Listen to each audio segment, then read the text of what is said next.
그때 예수님의 십자가 곁에는 그분의 어머니와 이모, 클레오파스의 아내 마리아와 마리아 막달레나가 서 있었다. 예수님께서는 당신의 어머니와 그 곁에 선 사랑하시는 제자를 보시고 어머니에게 말씀하셨다. 여인이시여, 이 사람이 어머니의 아들입니다. 이어서 그 제자에게 이분이 내 어머니시다 하고 말씀하셨다. 그때부터 그 제자가 그분을 자기 집에 모셨다. 그 뒤에 이미 모든 일이 다 이루어졌을 걸 아신 예수님께서는 성경 말씀이 이루어지게 하시려고 목마르다 하고 말씀하셨다. 거기에는 신포도주가 가득 담긴 그릇이 놓여 있었다. 그래서 사람들이 신포도주를 듬뿍 적신 해면을 우술초 가지에 꽂아 예수님의 입에 갖다 대었다. 예수님께서는 신포도주를 드신 다음에 말씀하셨다. 다 이루어졌다. 이어서 고개를 숙이시며 숨을 거두셨다. 그날은 준비일이었고 이튿날 안식일은 큰 축일이었으므로 유다인들은 안식일에 시신이 십자가에 매달려 있지 않게 하려고 십자가에 못 박힌 이들의 다리를 부러뜨리고 시신을 치우게 하라고 빌라도에게 요청하였다. 그래야 군사들이 가서 예수님과 함께 십자가에 못 박힌 첫째 사람과 또 다른 사람의 다리를 부러뜨렸다. 예수님께 가서는 이미 숨지신 것을 보고 다리를 부러뜨리는 대신 군사 하나가 창으로 그분의 옆구리를 찔렀다. 그러자 곧 피와 물이 흘러나왔다. 주님의 말씀입니다.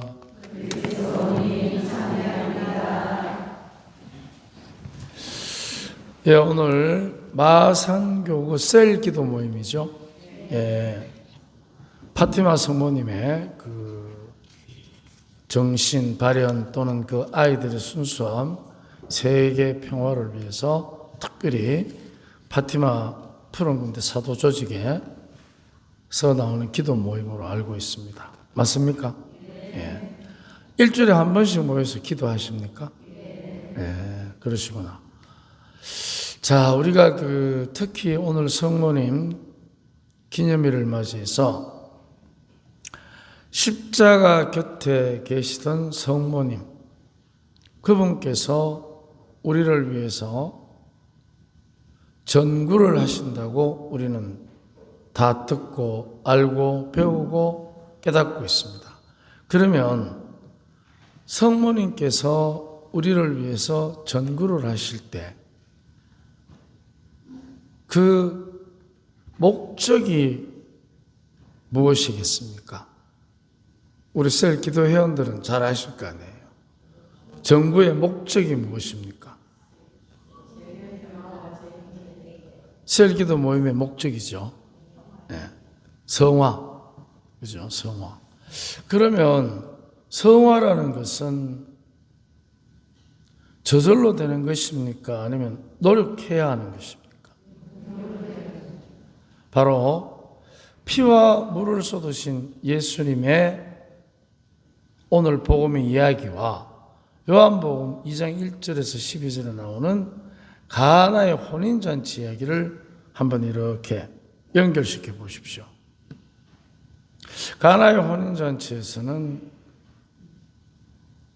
무엇이 무엇으로 바뀌었습니까? 물이 술로, 포도주로.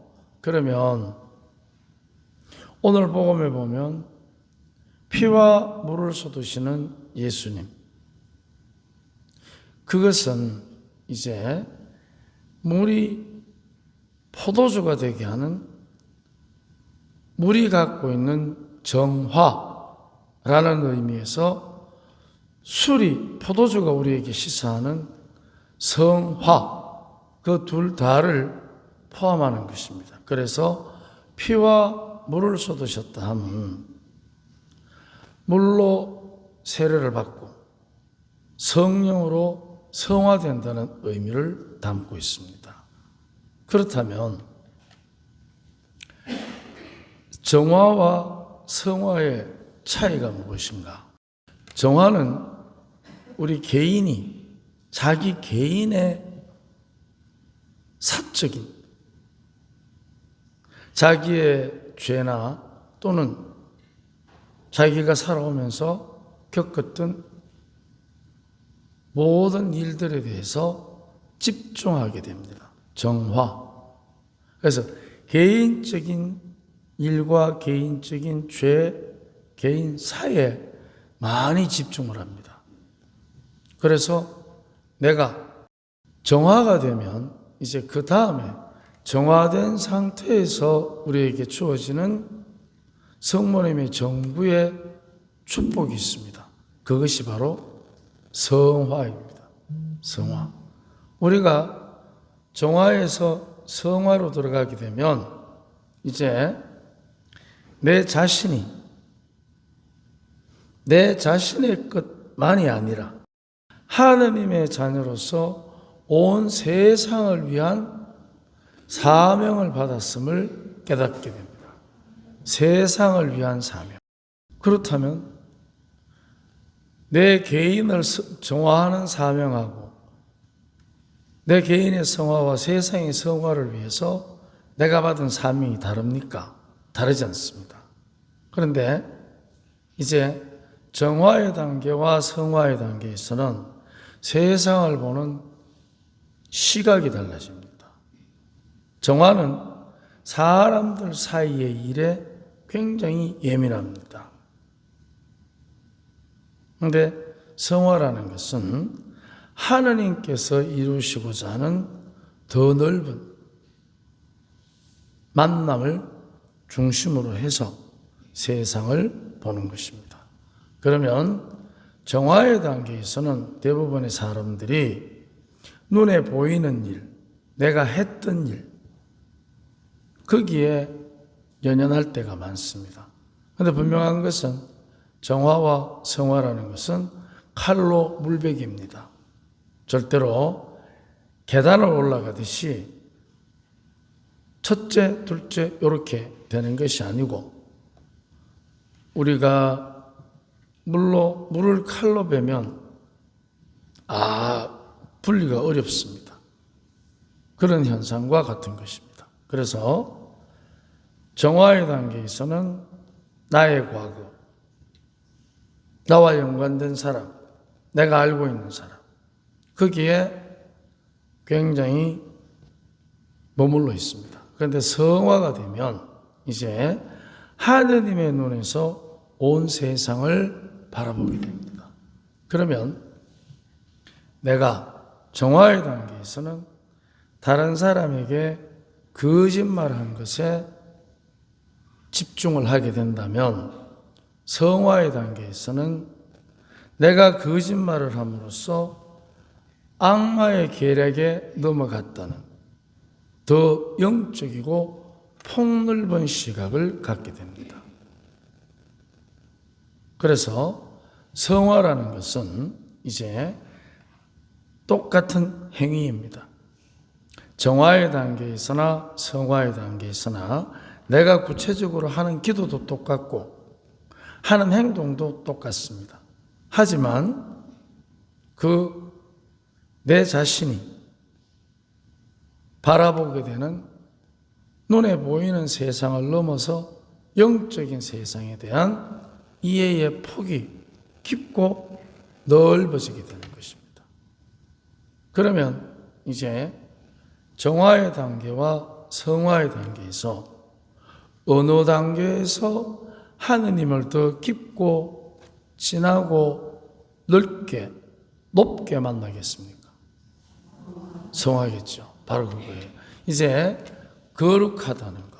그러면 우리 안에 우리 각자가 데살로니가전서 5장 23절에 보면 눈에 보이는 우리들의 몸, 육체, 그 다음에 우리가 뭐를 생각을 해요.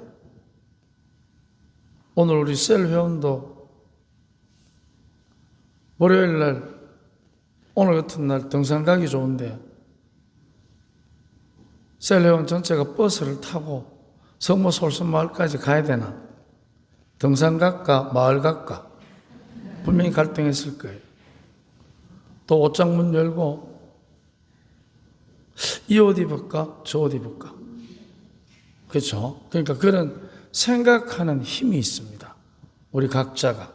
그것을 우리 각자의 이성, 지성이라고 그래요. 그래서 첫째, 우리는 눈에 봅니다. 우리 각자는 감성을 갖고 있어요. 보고, 만지고, 맛보고, 듣고 하는 감성. 그 다음에 생각하는 지성. 그리고 그것을 넘어서서 셀 회원으로서 내가 여기 같이 가는 게 선한 성모님 보시기에 선한 행동인가? 안 가는 게 선한 행동인가? 라는 선과 악을 식별하는 우리 안에 영적인 힘이 있습니다. 그것을 영성이라고 합니다. 이 영성이라는 것은 무엇을 통해서 우리 안에서 내가 느낄 수 있느냐? 양심. 양심의 소리라는 게 있습니다. 이거 해라, 하지 마라. 분명히 양심은 가만히 있지 않습니다. 우리한테 우리가 해야 할 바를 인도해 줍니다. 하라, 하지 마라는 것으로. 그래서 우리가 성화의 단계에 들어가면 지극히 양심적입니다. 정화의 단계도 물론 양심적이지만 정화의 단계보다 더 양심적이고 양심적인 것이 성화의 단계입니다. 그러면 성화의 단계에서 거룩한 양심을 가진 사람하고 생각하는 단계, 지성적인 단계에서 내 양심을 속일 수 있는 양심을 가진 사람하고 누가 더 하느님을 잘 만나겠습니까? 거룩한 양심이죠. 거룩한 양심. 그래서 우리가 그 거룩한 양심이라는 것은 우리가 갖고 있다는 또 하나의 증거가 있습니다. 내 안에서 양심이 이거 해라, 하지 마라 하고 명령하는 소리도 증거이지만 그것보다 또 다른 증거가 있습니다. 그게 뭐냐면 거룩한 양심일수록 다른 사람을 사랑하는 마음이 더 순수한 것입니다. 순진한 게 아닙니다. 순수한 거예요. 여러분 순진한 거하고 순수한 거 차이 아시죠? 압니까? 알아요? 한번 이야기해봐요. 저 끄떡끄떡 하시던데. 순진한 거하고 순수한 거 차이가 뭡니까? 순진한 거는 자기가 원하는 대로 다 되는 줄 알아요. 애들 순진하지요. 그런데 40 넘어가 순진하다 하면 칭찬입니까? 욕입니까? 그 사람 참 순진하대. 집 밖에 모르는구나. 이리 알면 됩니다. 그런데 순수한 것은 순수하면 순수할수록 모든 경우의 수, 특히 입장받고 생각하는 것에 익숙한 사람입니다. 그래서 순수한 사람이 배려심이 많고 순진한 사람은 짓다 하나는 똑똑합니다. 똑똑에 빠졌지. 그런데 순수한 사람은 모든 경우의 수를 염두에 두기 때문에 배려심이 큽니다. 그러면 요거를 달리 말하면 순진한 사람은 자존심이 세고 순수한 사람은 자존감이 높습니다. 자존심이 센 사람하고 자존감이 높은 사람하고 누가 자기 창조력이 강하겠습니까? 자존감이죠. 맞습니다. 그래서 그 순수한 사람일수록 이제 사랑의 힘이 강합니다. 사랑이. 그래서 사랑의 힘이 강하기 때문에 성화의 단계에 들어가면 상처를 받지 않을 뿐만 아니라 빨리 치유합니다. 스스로가. 이 성화의 단계에 들어간 사람들의 특징 중에 하나가 상처를 받지 않는 것이 아니라 상처를 즉각적으로 치유하는 힘이 있습니다. 그게 성령의 활력입니다. 우리가 셀기도 회원으로서 자기 성화, 세상의 성화, 내가 속한 공동체의 성화라고 할 때 그 성화는 내가 상처를 극복할 뿐만이 아니라 다른 사람도 나로 인해서 상처를 극복하도록 힘이 되어주는 것. 그게 바로 성모님의 모범입니다. 자녀들을 위한 전구라고 할 때. 전구의 기도, 중개의 기도, 중보의 기도라고 합니다. 그럼 우리 셀 회원들께서는 회원으로서 가장 해야 할 바가 무엇이겠습니까? 첫째는 성모님의 겸손의 모범을 따르는 것입니다. 그게 레지던트들 5가지 의무 중에 가장 중심에 있습니다. 그래야 나머지 이제 겸손한 마음으로 나를 대하고 이웃을 대하고 하느님을 대할 때 그때서야 겸손한 마음으로 나를 대하면 나를 있는 그대로 받아들입니다. 기대하지도 않고 실망하지도 않고 겸손하게 남을 대하면 다른 사람 역시 마찬가지예요. 있는 그대로 내가 받아들여주기 때문에 그것 자체가 그 사람에게 위로가 됩니다. 위로. 제가 기억 중에 6살 때인가 5살 때인가 56년 전이다. 그때 어머니가 어디를 가셨어요. 형들도 어디 가고 없고. 그래서 이제 외갓집에 제가 맡겨졌는데 내 지금도 기억나.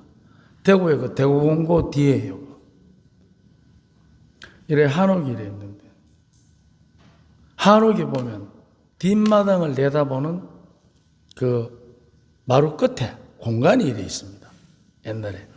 그것을 이래 보고 내 기억에도 어머니가 보고 싶은 거야. 그래서 우니까 우리 외삼촌이 자를 가지고 와가 울지 말라고.